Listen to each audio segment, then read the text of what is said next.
Hi, guys. Welcome back to another episode of Let's Talk by yours truly. I hope you guys having a wonderful summer so far. I hope you guys aren't bugging with the heat because I'm not really a summer person. I rather I don't mind being cold because I hate sweating. So, yeah. I hope you guys having a wonderful day so far. Let's play a game of catch up, okay? I sometimes do these for TikTok, but I might as well do it for my podcast and my YouTube too because why not? Just why not? So first things first, I got my very first tattoo last month. Tomorrow will make no, not tomorrow. Today makes a month since I got my tattoo. For the audio version, you won't be able to see it, but if you see it on my YouTube, you'll see I have a visual right here. It says my kids' names, Haley and Nathaniel, with their birth year in Roman numerals. This first tattoo means a lot to me because obviously it involves my babies, and it's just like a permanent mark for me, which is fine, because they're permanent mark for me for life. So, and I also got my tongue redid after 3 years of not having it. So let me tell you guys about my tattoo experience. So I have a friend. Her name is Emmy. Me, her went to high school together. She's a piercer and she also does tattoos. Not a lot, but she does tattoos sometimes. But I mainly know her for a piercer. So she had a promo going on Instagram a while back, and she was like, "Oh, that you can do like a free piercing with a tattoo." So in my head, I'm like, why not kill two birds with one stone? Because I honestly wanted to get my piercing redone, but I honestly really wanted a tattoo first because I've been dying to get one. Like, I don't know what it is, but I just, it's just something. I needed something. So I hit her up and I was like, hey, like, when are you available? She told me when. So when I had the money, and I was like, why not? So I asked her for her address, and I drove all the way down to Canal Street, down in Manhattan. Drove down to Canal Street.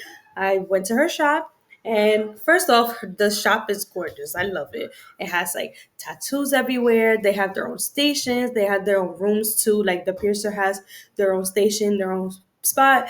The tattoo artists have, their own little stations. My tattoo artist, I'm gonna put their Instagrams in the description below on YouTube and as well as the podcast, so you guys can see what they do, how they work. So my tattoo artist, Lavinia, I hope I'm saying it right, Lavinia. She was very sweet. She was very nice. She understood that was my first tattoo. She took her time with me, and she did a really really good job. And now I'm itching for another one. So, it took about, I think it was like maybe like an hour and a half because it's just small, so it's not that much time. The time went by pretty fast, to be honest, because the whole time we were just chit chatting, and I was like trying to show off to my to my friends and my family, like, hey, I got a tattoo, I'm getting one right now. And honestly, the pain, it was tolerable. It wasn't really like painful. In fact, that like I didn't really think about it as much, but when you do think about it, it's like you're getting a bunch of vaccines at the same time, like a bunch of needles in your arm, and it wasn't that bad. Because listen, I gave birth twice. That pain was not as painful as giving birth. But anywho, yes. And then after she finished the tattoo, I went to Emmy's station and she re-pierced my tongue, my the center of my tongue ring. She got that done, and then I was basically done. I paid before we started so that once I finished, I could just go. So we did everything, and to be honest, I'll rate it like a 9 out of 10 because it was a really good experience. They made me feel comfortable. They made me feel, you know, not to be nervous, not to be scared. They gave me water and they were accommodating me, making sure I was comfortable. So I was like, yes, yes. And yeah, so let's get to the next subject. Haley is currently in summer camp because her children's aid after school program, they have what's called summarizing for the summer. And right when they announced that, I had enrolled her because she likes socializing, she likes being outside, so why not? So she can have activities, like she could be with her friends, her classmates, and all of her friends, and she'll be fine. And right now it ends August 18th, so she'll be good for a while. Okay. So okay, next. So also, June 28th was my 9 year anniversary with me and my husband, like our official when we first started dating. We started dating June 28th of 2014, and our anniversary of 9 years just passed a month ago. So, it it was okay, it was alright, but I wish that sometimes communication is always key. Okay, communication is always key, and when you can't talk, it affects the relationship because that means that you can't confide in me or I can't confide in you, and that's what causes trust issues. So for y'all couples out there, what I recommend is strong communication. And if either you did something wrong or I did something wrong, we have to man up to it and apologize, and then that way it'll move the conversation to the point where you guys can actually talk about it, sit down, and then do those mistakes again or stuff like that. Because it affects a lot of the relationship, and that's how some relationships sometimes clash because the communication sucks. So when the communication sucks, it's not gonna work. Don't worry about the background. That's just my nephew and my son playing. So if you hear a bunch of noise, that's them. Also, Nathaniel, I know you guys love Nathaniel. Nathaniel just got some paperwork the other day for a special education evaluation. That means that he will have what's called an IEP. So an IEP is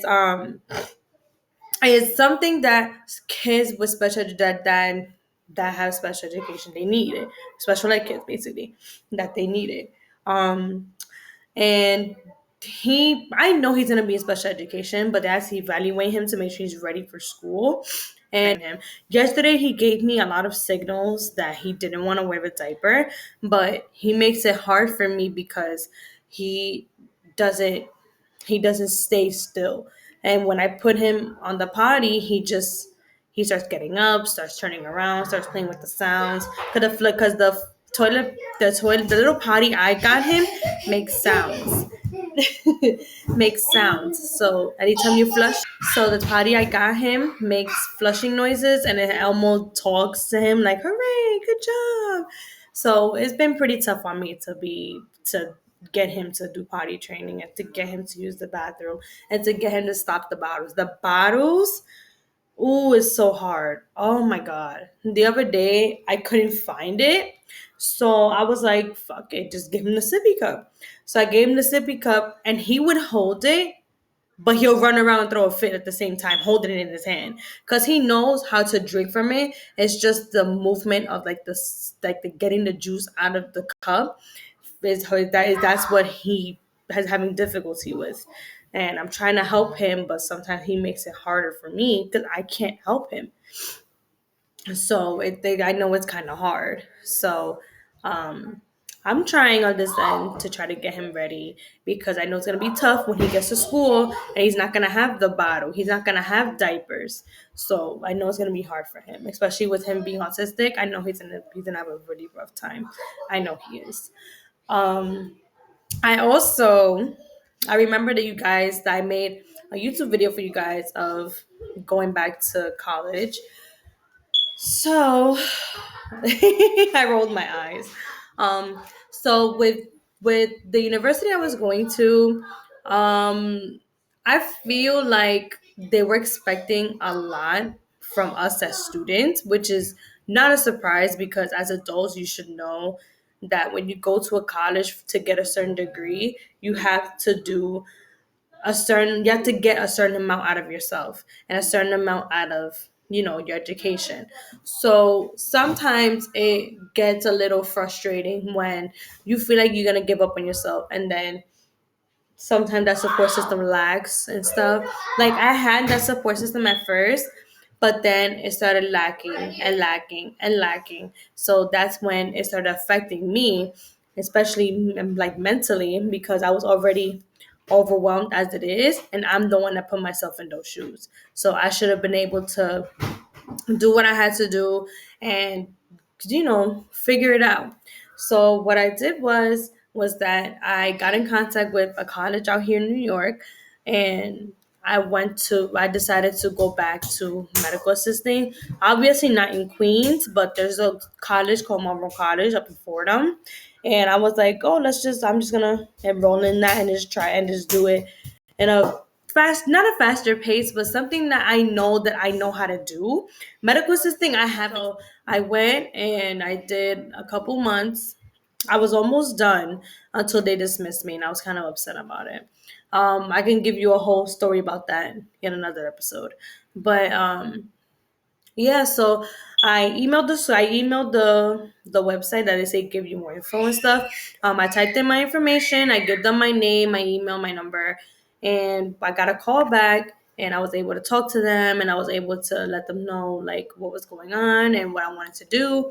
So I'm officially accepted. I started September for the fall semester, and I already know what they expect, and I already know what I would have to do because I've done it before. I'd have to do it again, unfortunately. But it's fine. It's all good.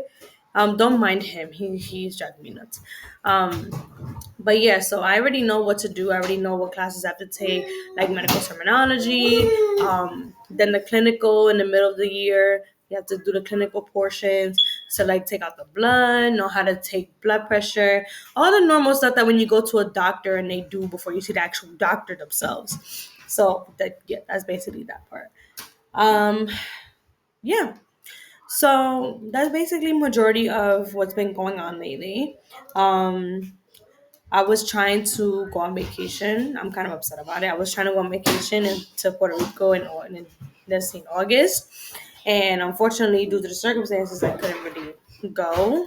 So I'm kind of upset about it because I don't know if I remember telling you, but I had a cousin who passed away almost a year ago, and I still haven't even got a chance to go to his grave or sell or and pay my respects, and I'm still like upset with myself because I know that if I had the chance, I could have done it. But it is what it is. Nothing I can do about it. Like I want to, so I want to go so bad because I miss him so much, and I can't do anything. I'm literally just stuck here, and I can't.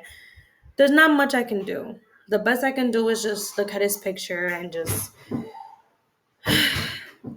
pretty much. Sorry, it's like it's bothering me and it's hurting me a little bit inside because it bothers me because we were always there for each other. We always talked to each other, sent text messages whenever one was feeling upset. I was always texting him. He was always texting me, and we were close. We were really really close. And I lost a really close family member, and I sometimes wish that I can just reverse time and just be there for him, but I'm still upset with myself to this day.